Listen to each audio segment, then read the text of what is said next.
जब हवा इतनी खराब हो जाती है कि सांस लेना भी मुश्किल लगने लगे, तो अक्सर ये सवाल मन में आता है कि आखिर हम करें तो क्या करें। देखिए, इस सवाल का जवाब ढूंढना बहुत जरूरी है, क्योंकि हमारी सेहत दांव पर है। तो चलिए आज मिलकर कुछ प्रैक्टिकल और असरदार तरीकों को समझते हैं। तो सवाल वही है, जब हवा खराब हो और एयर क्वालिटी इंडेक्स यानी AQI खतरनाक स्तर दिखा रहा हो, तो हमें असल में क्या करना चाहिए। चलिए इस सवाल को स्टेप बाय स्टेप समझते हैं, इसके हर पहलू पर गौर करते हैं। सबसे पहले तो बात करते हैं उस चीज की जो हमारे सीधे कंट्रोल में है, यानी हमारी अपनी सुरक्षा। पॉल्यूशन के खिलाफ ये हमारी पहली और सबसे मजबूत ढाल है। जब AQI बहुत ज्यादा होना, तो 3 सबसे जरूरी कदम है। पहला, जितना हो सके घर के अंदर ही रहें। दूसरा, अगर बाहर निकलना ही पड़े तो सही मास्क का इस्तेमाल करें। और तीसरा, ये पक्का करें कि आपके घर के अंदर की हवा साफ हो। तो पहला नियम, बाहर कम से कम निकलें, खासकर सुबह और शाम के वक्त, क्योंकि तब ठंडी हवा प्रदूषक कणों को जमीन के पास ही रोक कर रखती है, जिससे हवा और भी जहरीली हो जाती है। तो इन घंटों में जॉगिंग या कोई भी हेवी एक्सरसाइज करने से बचना ही समझदारी है।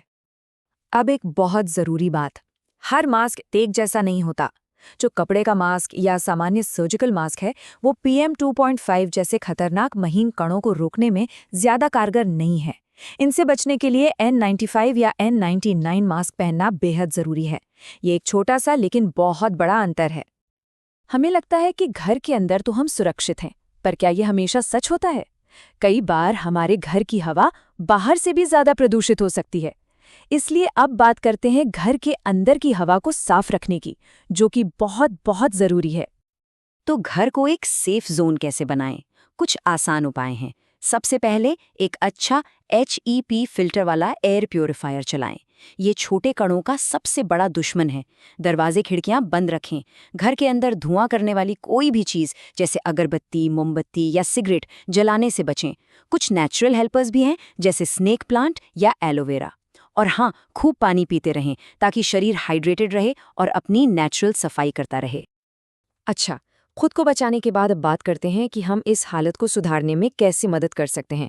यहीं पर हमारे छोटे छोटे प्रयास मिलकर एक बड़ा बदलाव ला सकते हैं। प्रदूषण कम करने का एक सबसे असरदार तरीका है पब्लिक ट्रांसपोर्ट का इस्तेमाल करना। अपनी गाड़ी की बजाय मेट्रो या इलेक्ट्रिक बस लेना धुएं को कम करने की दिशा में एक बड़ा कदम है। और भी तरीके हैं जिनसे हम मदद कर सकते हैं। ऑफिस जाने के लिए कारपूलिंग एक शानदार विकल्प है। छोटी दूरी के लिए पैदल चलें या साइकिल का इस्तेमाल करें, लेकिन हाँ, ऐसा तभी करें जब AQI बहुत ज़्यादा ना हो। और एक ज़रूरी बात, अपनी गाड़ी का PUC सर्टिफिकेट हमेशा अप टू डेट रखें। इससे ये पक्का होता है कि आपकी गाड़ी कम से कम प्रदूषण फैला रही है। 2 और बहुत ज़रूरी बातें।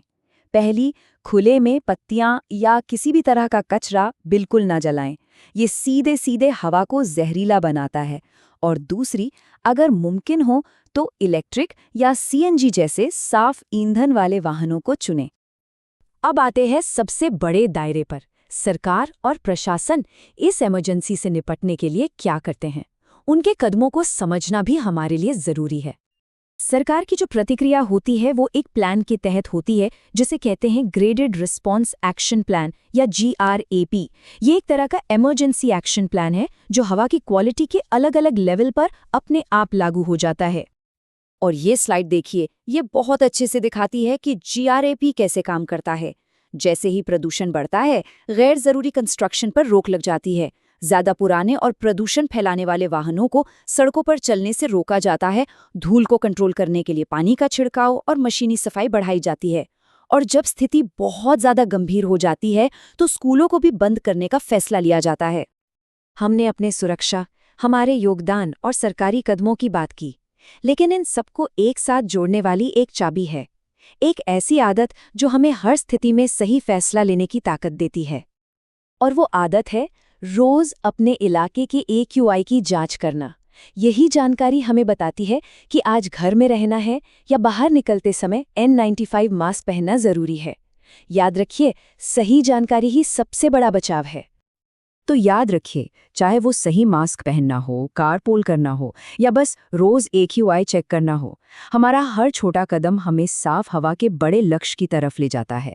हर एक कोशिश हमारी हवा के लिए मायने रखती है।